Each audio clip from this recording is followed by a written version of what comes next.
किरण यज्ञोपवीत यांचा सलाम हा सिनेमा लवकरच आपल्या भेटीला येतोय आणि गिरीश कुलकर्णी यात प्रमुख भूमिकेत आहेत. दोघांचंही शो टाईममध्ये स्वागत.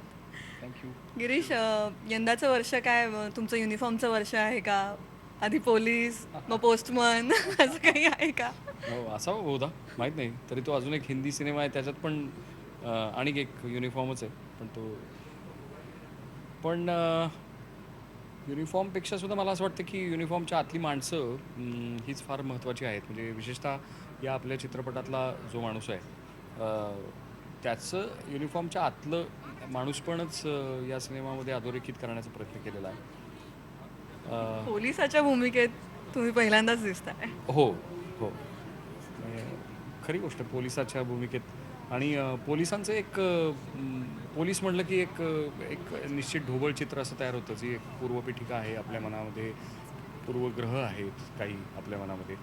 पण त्याच्या पलीकडे जाऊन त्यातलं माणूसपण पाहण्याचा प्रयत्न किरणनी केलेला आहे त्याच्या संहितेद्वारे आणि त्यामुळे ती भूमिका करताना मला नेहमीच एक अभिनेता म्हणून काहीतरी वेगळी व्यक्तिरेखा म्हणजे दुसऱ्या परकाया प्रवेश काहीतरी करून दुसरं व्यक्तिमत्व अथवा दुसरं मन असं काही उभं करता आलं, जिवंत करता आलं तर ती मजा असते.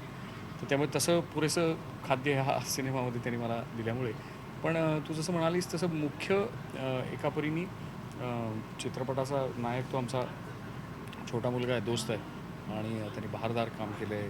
त्याच्याबरोबरचे सवंगडी जे आहेत ते फार मस्त आहेत आणि एक फार चांगली सकस पॉझिटिव्ह सकारात्मक ऊर्जा आणि त्याचबरोबरीने एक अत्यंत जोरकस ऊर्जा घेऊन सिनेमागृहातनं लोक बाहेर पडतील अशा अर्थाचं सगळा त्या सिनेमाचा एकंदरीत इफेक्ट आहे. कबाब मुंबई पोलिसात आणि तुला साधे संडास दबड उडवताय नव्हे. आता बघ मिलिटरीची कामाल. डोळा फडशील की पोरीचा. बंदूक दे मला. तुझ्या बापाला नाही अक्कल. माकडाच्या हातात देऊन ठेवलंय कोलीत. क्लास की नाव लय लांब जाती गोळी. दाखवून द्या त्या मिलिटरीवाल्यांना पोलीस खातं सर्वात महान आहे. तर मिलिटरी बारी का पोलीस? मिलिटरी अर्थातच गिरीश कुलकर्णी यांच्यासारखा अभिनेता तुला नेहमीच काम करावं असं वाटत आलेलं आहे आणि आता मोठ्या पडद्यावर तुम्ही एकत्र आहात. ही एका अर्थाने गिरीश म्हटला तसं की दोन भावविश्वांमधली गोष्ट आहे.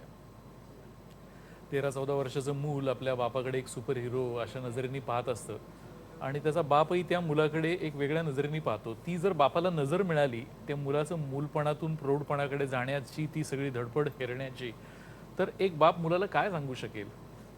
तर हे जे समजून घेणं आहे, ते जे मर्म समजून घेणं आहे, हे मला गिरीशच्या एक साधारणतः नेहमीच्या वागण्यात पण दिसतं. म्हणजे तो पटकन माणूस समजून घ्यायचा प्रयत्न करतो आणि अमक्याचं यात तसं आहे. म्हणजे अनेक राजकीय व्यक्तींशी किंवा सामाजिक कार्यकर्त्या व्यक्तींशी त्याचा निकटचा संबंध आहे, नाटकातल्या लोकांशी संबंध आहे. पण काय नक्की माणसाचा तो गुण आहे, त्याच्याशी काय पद्धतीचं डील करायला पाहिजे, ही एक हातोटी आहे. त्यामुळे मी जेव्हा हे स्क्रिप्ट पूर्ण करत होतो तेव्हा त्याला म्हटलं की या मुलाच्या सोबतीनं मला तुझ्याशिवाय दुसरा कुठला पर्यायच दिसत नाही. हे समजून घेणं, त्या पद्धतीचं बोलणं, ते मूल पण होऊन त्याला ते सगळं समजून सांगणं, ही एक फार छान प्रोसेस आहे. आणि मग आम्ही स्क्रिप्ट वाचलं आणि एक अत्यंत वेगळा गिरीश तुम्हाला या सिनेमामध्ये पाहायला मिळेल, नक्कीच, म्हणजे जो कधीच पोलिसाची तुम्ही भूमिका पाहिला नाही. इथेच एक वेगळेपण आहे पण आणि प्लस त्याच्यातलं अधिक वेगळ्या परंतु मी शैली. असं सांगू शकतो की पोलिसाची वर्दीमध्ये तो दिसला, पण नंतर पोलीस दिसत नाही, तो एक बाप म्हणून दिसतो. आणि एक त्यानं माणूस जो म्हणून. रंगवलेला जो बाप आहे ना, तो मला असं वाटतं की तुम्हाला एक खूप सुंदर आणि एक वेगळा गिरीश पाहायला मिळेल. तू चालूपणा करू नको बर का. तुमच्यावर आलेल्या प्रसंगाला तुम्ही कसं तोंड देता त्याच्यावरून ठरतं का तुम्ही शूर आहे का भ्याड. किरण, तुला एक विचारावंसं वाटेल की वडील मुलाची कथा नेहमीच तुला आकर्षित करते का? कारण ताऱ्यांचं बेट तोही सहजपणा तिथे पाहायला मिळाला. आता सलाममधून एक वेगळी गोष्ट घेऊन आलास तू.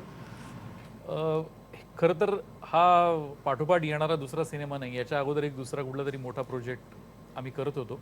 काही कारणास्तव तो प्रोजेक्ट स्टॉल स्टेटवर आहे. मीनवाईल हे लिखाण माझं पूर्ण होतं म्हणून मी हे करायला घेतलं. आणि मला असं वाटतं की हो, मला त्या किशोर वयातल्या मुलाच्या विषयी प्रचंड आकर्षण आहे. व्यक्तिशः मला ते मूल फार आकर्षित करतं. तिथेच तो घडणारा माणसाचा तो एक चेहरा तिथे बदलताना मला दिसतो आणि ते मूल मला फार आवडतं. म्हणजे त्या लहान मुलाच्या त्याच्या विश्वातून तुला जग समजावून द्यावंसं वाटतं, असं काही आहे? नाही, मला असं वाटतं की तिथे फार एक सरळ साधा शेर असा आहे की कुछ ऐसा सौदा किया वक्त ने मेरे साथ की कुछ तजुर्बे देकर वो मेरी मासूमियत ले गया. तर ते त्या टप्प्याला आम्ही असतो तेव्हा आम्ही सगळे तसेच असतो. ते एक निरागसतेचं विश्व आहे. तिथे कुठेतरी एक प्युरिटीचा सेन्स आहे. हळूहळू जसे जगाचे टक्के टोणपे खात खात आपण मोठे होतो, शहाणे होतो, तसतसं ही सगळी साधेपणाची कवचक गळून तिथे वेगळे वेगळे सगळे आपल्याला शील्ड्स येऊन लागायला लागतात. तर चाललंय जगात सगळे लोक वेगवेगळे प्रयत्न करतायत. जोपर्यंत दिसतंय डोळ्याला तोपर्यंत तो प्रयत्न करतो की ते साधेपण टिपण्याचा. आणि दुसरं मला असं वाटतं की सामाजिक परिस्थितीच्या दृष्टिकोनातनं सुद्धा या चित्रपटाचं एक फार चांगलं औचित्य आहे. म्हणजे तू जसं म्हणली तसं की फक्त बापमुलाच्या गोष्टी सांगाव्या असंही समजा एखाद्याला वाटत असेल तरी काही गैर नाही, पण त्याही बरोबरीने बऱ्याचदा ना म्हणजे तो फॉर्म फक्त तो निवडला जातो, पण मुळात किरणला दिग्दर्शक म्हणून या सगळ्या सध्याच्या वास्तवाबद्दल काहीतरी म्हणायचं असतं आणि त्या अर्थानेच ती कथावस्तू मग आकार घेते आणि काहीतरी करावंसं वाटतं. कारण तो मुळात रंगभूमीवरनं आलेला लेखक असलेला म्हणजे नाटककार असलेला असा गृहस्थ आहे आणि त्यामुळे आपल्याला पडणारे प्रश्न, आपल्याला भेटणारं वास्तव याच्यावरती काहीतरी कॉमेंट करण्याची एक अत्यंत प्रबळ उर्मी सातत्याने असतेच. आणि त्याचंच पर्यवसान म्हणजे आता उदाहरणार्थ हा सिनेमा फार औचित्य राखून आहे मला असं वाटतं आजच्या काळाशी, की आता जेव्हा सगळ्याच मूल्यांचा ऱ्हास होतो आहे अशी परिस्थिती आपल्या सगळ्यांना जाणवते आहे, परंतु नेमकं काय नक्की करायला पाहिजे अथवा तर त्याच्याबद्दल कदाचित काही छोटीशी हिंट देणारा असा हा सिनेमा असू शकेल. आणि म्हणून त्या अर्थाने पण मला त्याचं औचित्य फार महत्त्वाचं आणि काय अचूक असलेलं जाणवतं. रारबाजीचा तो पराक्रम पाहून दिलेर खान म्हणाला, माझा एक आमच्यात सामील हो. 2 मेला आता हा प्रदर्शित होतोय, तर एक निवडणुकांची पार्श्वभूमी पण आहे आणि अशा काळात तुम्ही माणूस पण समजावू पाहताय का? असं अजिबात काही त्याचं प्रयोजन नाही, कारण हा अत्यंत जसं आपण म्हटलं तसं की आपल्याला आदर्शवत अशा काही ज्याला आपण एक युटोपियन असं म्हणू, अशा काही गोष्टी आपल्या मनामध्ये असतात. व्यावहारिक गोष्टींमध्ये त्याचा प्रत्येक वेळेला उपयोग होतो असं नाही, परंतु ती काही मूल्य आहेत आणि ती भरडली जातात, कधीतरी त्याच्याकडे दुर्लक्ष केलं जातं, पण ती त्यांचं स्थान ठेवून आहेत. त्याला कोणी धक्का लावू शकत नाही. ते आपण अंगीकारू शकतो का नाही हा वेगळा भाग आहे, पण ती तिथे आहेत, त्यांच्या जागा तिथे आहेत. राजकीय परिस्थिती आणि राजकीय वास्तव या सगळ्या गोष्टी वेगळ्या, पण माणसाच्या रोजमर्राच्या आयुष्यामध्ये कुठेतरी जाऊन अशी अवस्था कदाचित आहे की म्हणजे हे मी माझं वैयक्तिक मत मांडतो आहे की माझ्या बापाची शिकवण मला जरा रिकॉल करावीशी वाटते, मला जरा ती आठवावीशी वाटते किंवा काय नक्की नेमकं शिकवलं माझ्या वडिलांनी. कारण ती तिथूनच आपण शिकवण घेऊन पुढे आयुष्याचा प्रवास सुरू करतो, चालू ठेवतो आणि मग हे आता जरा थोडेसे अडथळे जास्ती व्हायला लागलेले, तर तेव्हा काय मी नक्की चुकतोय कुठे हे समजून घेणं अशा अर्थाने सुद्धा या सिनेमामध्ये काही छान गंमतशीर गोष्ट सापडू शकेल असं माझं वैयक्तिक मत आहे.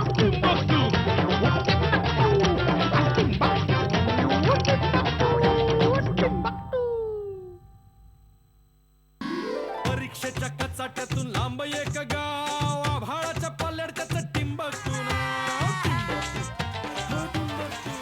काय सगळं वाकडे आरीचे बहुरे आणून ठेवले. तुझी आरी आहे का सरळ? संगीताचा भाग जर पाहिला तर राहुल रानडेंचं संगीत आहे आणि एक टिंबकटू नावाचं गाणं खूप हिट आहे. म्हणजे एक फनी सॉन्ग आहे, पण त्याच्यात सुद्धा काहीतरी गंमत आहे. त्या गाण्याविषयी किंवा एकूणच संगीताविषयी काय सांगा? मुलांना जर समजा कोणती गोष्ट, सर्वसाधारण मुलांना जर कोणती बांधून ठेवणारी किंवा त्रास देणारी गोष्ट असेल, तर मला असं वाटतं की ते काय शिकले ह्याची त्यांची परीक्षा घेणं प्रत्येक वेळेला. तर हे परीक्षेच्या विषयी आपल्याला जे काही एक सार्वकालिक आणि एक सार्वमत आहे त्याच्याविषयी असणार, ते वैभव जोशींनी ते एक गाणं लिहिलं की परीक्षेच्या कचरट्यातून लांब एक गाव, आभाळाच्या पाल्याड त्याचं टिंबकटू नाव. तो एक मुलांसाठी दिलेला अवकाश आहे कथेमध्ये, कारण बाकी सगळे विषय असे वेगवेगळ्या पद्धतीचे हाताळत असताना ते केवळ मुलांचं मूल पण जिथे आहे त्या गाण्यामध्ये.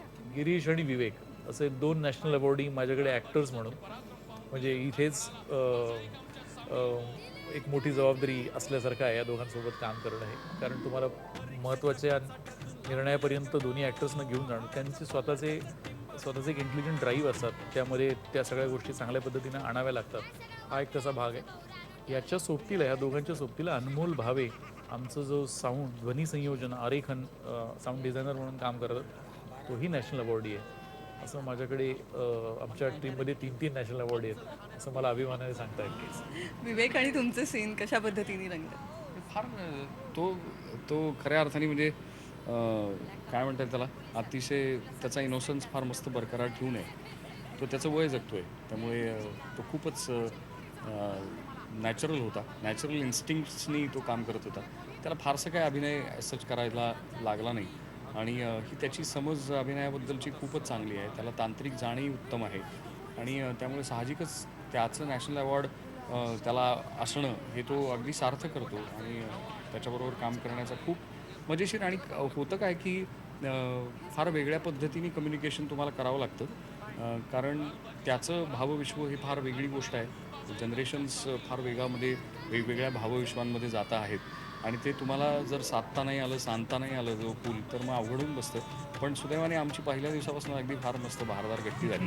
सलामच्या प्रसिद्धीबाबत एक खूप वेगळी गोष्ट जाणवली की जे व्हिडिओज तुम्ही आणलेले आहेत त्याच्यात अनेक मान्यवर कलाकार आपण कोणाला सलाम देतो याबद्दल सांगतायत आणि तेही खूप इंटरेस्टिंग आहे.